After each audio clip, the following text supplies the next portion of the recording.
Hi everybody, Tracy Brown here. So I want to talk about what I was mentioning in my last video, which got cut off, which is about why it feels so hard to let go of the fear of gaining weight.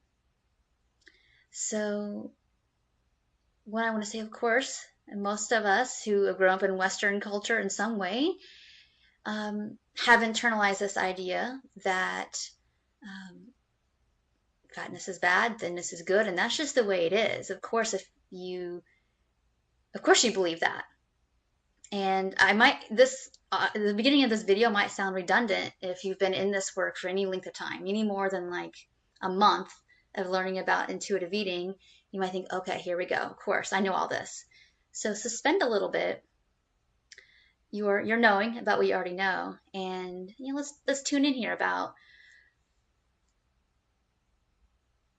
when was your first memory of learning that it's not okay to weigh more or to not be thin. And so, if you've watched any of my videos or any of my articles, you know that my first memory of that knowing, I was 8 years old, picking out school clothes and was compared to my sister. Um, and by the way, we were both, smallish kids, so you can see how sick that is to like even be comparing kid to kid or comparing kid to adult. But that was the kind of stuff that was happening. And again, I've done all my work, around that in terms of forgiveness and understanding um, from the adults in my life um, where their angst about food and body came from, which was just very generational. We live in this culture. Dieting has been um, the way to get the um, whatever decade you're in, the culturally acceptable body for I don't know, probably 100 years now. We all know that this wasn't the norm prior to that in human history, but this is what we're in now, and this is how many generations back. So, we're talking our great grandmothers um, were introduced for sure, maybe longer back to the idea that like a thinner body is a better body.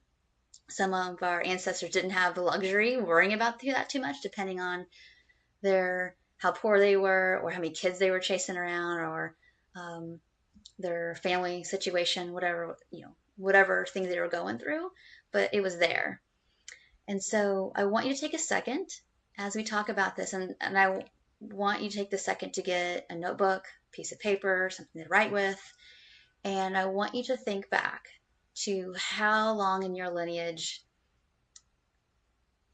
being worried about food has been for your family. Your mothers, your grandmothers, your fathers, your grandfathers, both sides of the family, any other relatives that were influential in your life. Think back of what you know about your family. If you don't know, if you're adopted or some kind of situation you don't know, that's okay to think about just the people. It could be teachers, it could be anybody else that you feel you've been influenced by. Um, and so know that as the younger one, hearing and listening to all this, those are your influences. And they learned that from somewhere. And they have history about how they came to believe that they couldn't be good enough unless they lost weight, or they couldn't be confident unless they lost weight, or they couldn't be healthy unless they lost weight. So stop this video, take some time for this. And I know this isn't the easiest topic to go through, but I want you to understand how deep this runs so you can give yourself compassion for the fear you have. Because this isn't just your fear. This is the fear that you picked up from your mothers and grandmothers and fathers and grandfathers, your aunts, your teachers, your babysitters, wherever this came from. And then fast forward to your own story of, I was 5 and I got, my belly got poked. Or I was food restricted. My mom told me the doctor said I should limit my food as an infant or not feed me when I cried, that this many ounces should be enough. Or at 3, when you were withheld. Or when you were older and you recognized that you didn't have the same food that your friends did. Whether that was from poverty or food insecurity, or that was from your family who didn't allow certain foods in the house. And see how those foods became special, and see how there was a lot of emphasis placed on those foods to try to control or change your body. Okay, and this is going to bring up a lot of feelings, um, which is why, if you haven't got my hunger fullness chart yet, get it so you start to understand how important it is to build a self-care list, which we're going to talk about in a little bit. Okay, so you see some of that history, and so I think it seems pretty intelligent, and I hope that you see where I'm coming from here. It seems pretty intelligent that you would go along with whatever you needed to do to deal with that situation. So if you had a lot of fear about having the wrong body, and you were bullied, or you were body shamed, or um, or you had an acceptable, culturally acceptable body, but you felt like, but all the adults around me worry about that, and so I don't want to grow up and be that way. So I'm going to head that off at the pass, and I'm going to make sure that doesn't happen to me. And so maybe those thoughts started when you were 10 or 16 or 25 or whatever age you were. Okay. Sorry, this hair's bothering me. So see what's starting to come up for you, and you might feel it you might not feel it in your head. You might actually feel it in your jaw. You might have tightness in your throat, and put your hand there to support that. Or you might have heaviness in your chest, and put your hand here to support that.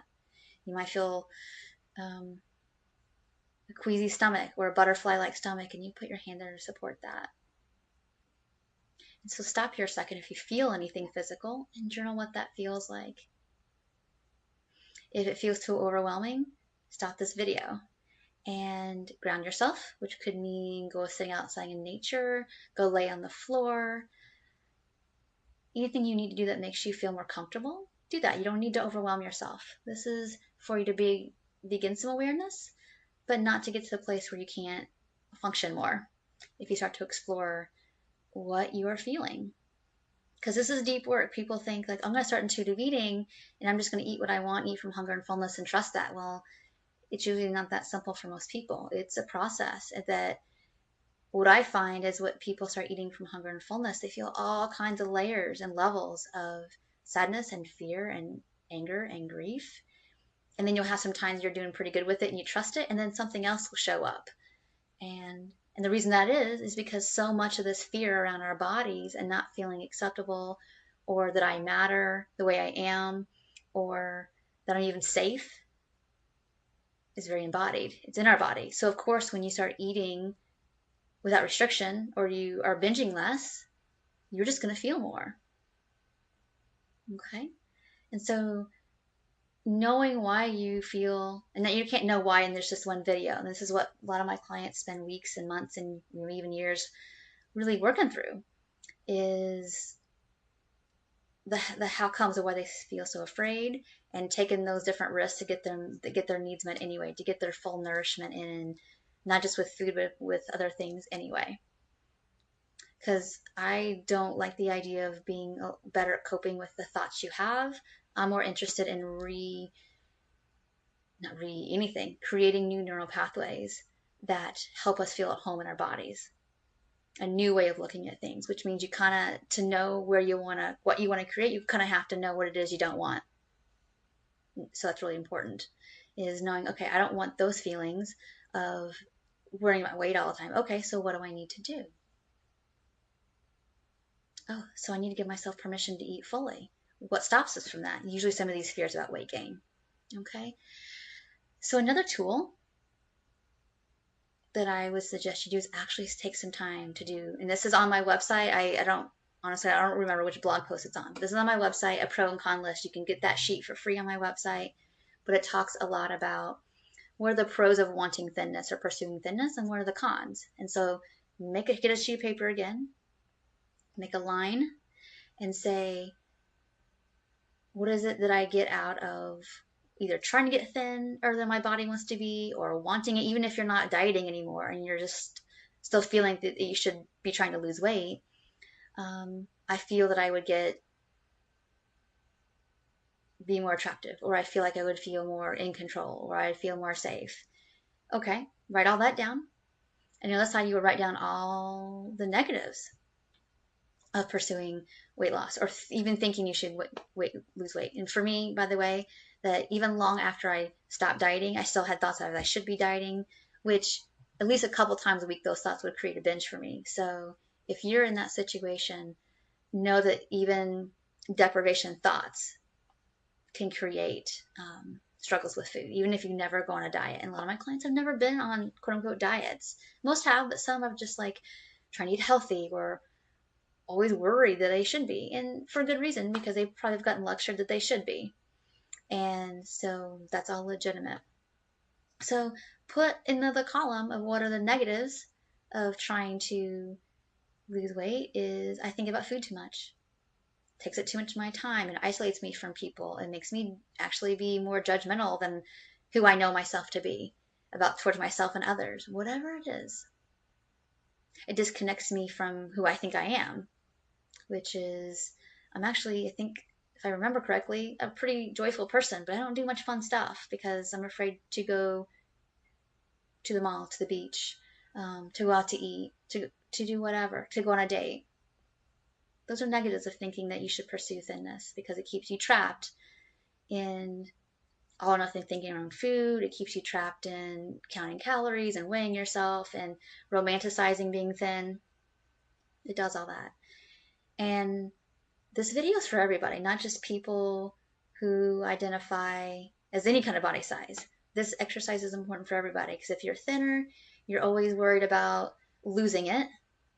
And what will people think if you gain some? And I know your thoughts. It would be, oh my gosh, people will think I let myself go. Well, that's going to happen for every body size. But I just know that even if you're thinner and you don't see that you are, that you suffer. If you're in a medium-sized body, it can be hard to feel like that you don't really quite fit anywhere because and middle feels mediocre and you could do better and all those kind of thoughts that like weight loss culture creates. And if you're in a larger body, of course you have to deal with stigma, I know, on a daily basis from your shopping options, your dating options, work, being judged at the doctor's office, regardless of what's going on internally, getting weight loss lectures from all kinds of people, and food policing, and that's all real and it's really crappy. And I don't know that you necessarily going on a diet. We all know, if you're listening to me, you probably have heard that, the likelihood of you going on a diet and losing weight is probable, but the risk of you getting all that back plus some is, the research is I think 86 to 95%. So you're going to gain it back with an erosion of your self-worth if you still believe that you caused that to happen, because you didn't. Biologically, your body is going to do whatever it can do to help you with that deficit and to deal with that trauma of being so hungry. It's not your fault. Okay. So going back to fear about weight gain, is when we say that, we're kind of buying, and it's not your fault, but we're buying into the idea that weight gain, one, would be the worst thing that ever happened on the planet. And again, we might go through judgments and we might know that people might think things about us, but that again is coming from people who are still in the diet thinner is better paradigm. So it's pretty dangerous to place our freedom in our life and our self-worth really into the hands of other people who are still struggling with their own self-worth and feelings of worthiness, and they put that onto their bodies as well. So that's what's happening when we allow ourselves to get too worried. And I'm not saying that because I was there, I did it, that just know that anybody that you might be judging about your food or your weight or your body size is still working through the same stuff, except that you're a little bit ahead of them because you're challenging it and you're questioning it, saying, oh my gosh, I can't keep doing this. This is not working. And it's not because I'm a failure. It's because this whole diet culture system has failed me and making me believe that I'm not good enough when your body's always been far than good enough, no matter what its functioning is. Even if you like it or not, it's been a good body. Even if it hurts, even if it's not as functional as it once was or you like it to be, it still has a lot of important things left to do with you. Okay, so So fear about weight gain, and I'll wrap it up here in a few minutes here and talk to you a little bit more about what I want to share with you is, of course, we're afraid to gain weight because of all the things that might go with that, all the things that we think that means about us, and all the things that we think we're going to lose if we let ourselves be more free. So sheet of paper, one more time, and you want to do this exercise a couple times, is what does it think? What do you think is going to happen if you don't lose weight? And then ask yourself the questions, and then what? And then what? And then what would I do? So magic dust. If my body never changes, no matter how much I eat, how little I eat, what I do, I could have physiologic consequences to that, meaning I could eat 0 calories and have headaches and be lethargic and feel awful and be crunchy to be around people, but I'm still not going to lose weight. I could eat 10,000 calories a day and maybe feel really, really up to here with food and a little nauseous and sluggish, but I'm still not going to gain weight or lose weight. So this is the body you have. What are we going to do? A little FYI from past clients and for myself is like, at first we might still not be okay. We might grieve and be so sad and be mad that we can't change it. And most people come around to say, like, eventually I think I would just start doing stuff because I can't do anything about it. And the truth is that imaginary scenario is really, really, really, really close to reality. That's what it's actually like. When we decide that, like, I don't have to love this body right now, but I can be at peace enough with it to honor my hunger and eat what I want and take risks with food and work on the fears I have about eating with other people and their judgments or whatever the things are that keep you from more fully moving forward. That's just a couple questions away to understand that. So yeah, and I want to make a quick note about that. I know that sometimes it's not, when you start digging deeper, that it comes to pass that it's not really about your body size. I know that's true, but some people don't recognize that's true until they get a little deeper into this and recognize it. Like, oh, I like having a smaller body because I want to be more invisible because that feels safer for all kinds of reasons. Or,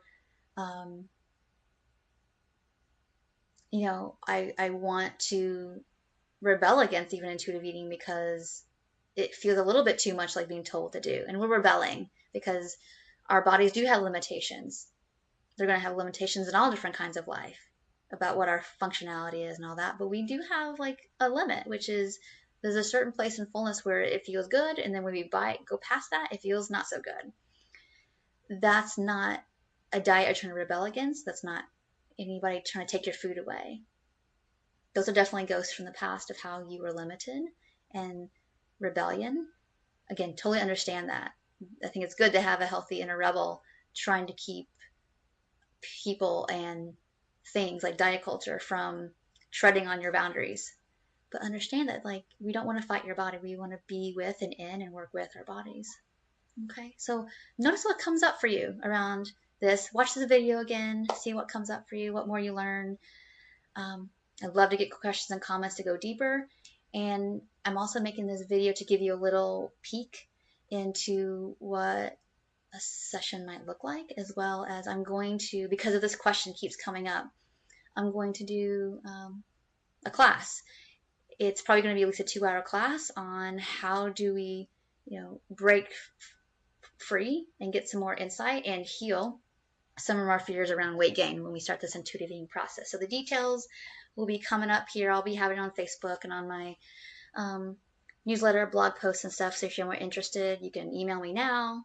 Not wait for the details and jump in and get there. It's going to be making it a low cost, like I did my When Women Stop Hating Their Bodies group.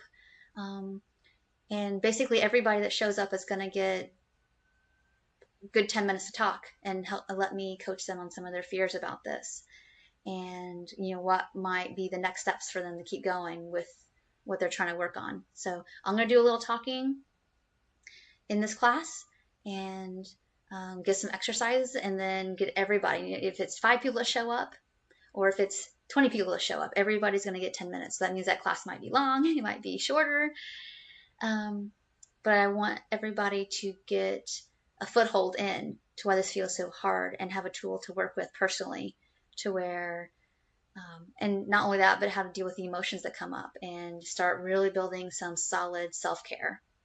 And compassion is one of those self-care tools. We think that that's for everybody else but us, but nope. If we do not give that to ourselves, we're probably not going to move forward. So I hope this video was helpful. Please give me questions, comments about it. I'm gonna have this up. It's gonna be up on my Facebook page and other places I might post it, and YouTube as well. So hopefully it was helpful, and I look forward to talking with you all again soon. Thanks. Bye.